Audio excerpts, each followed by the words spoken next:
Jude, serviteur de Jésus-Christ, et frère de Jacques, à ceux qui ont été appelés, qui sont aimés en Dieu le Père, et gardés pour Jésus-Christ. Que la miséricorde, la paix et la charité vous soient multipliées. Bien-aimés, comme je désirais vivement vous écrire au sujet de notre salut commun, je me suis senti obligé de le faire afin de vous exhorter à combattre pour la foi qui a été transmise aux saints une fois pour toutes.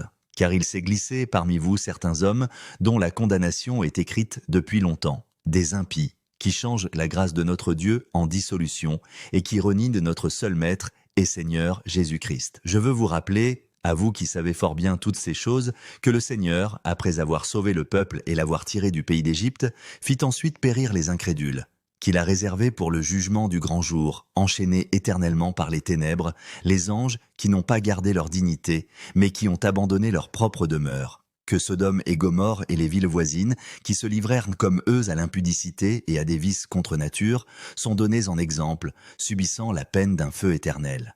Malgré cela, ces hommes aussi, entraînés par leur rêverie, souillent pareillement leur chair, méprisent l'autorité et injurient les gloires. Or, l'archange Michel, lorsqu'il contestait avec le diable et lui disputait le corps de Moïse, n'osa pas porter contre lui un jugement injurieux, mais il dit « Que le Seigneur te réprime ».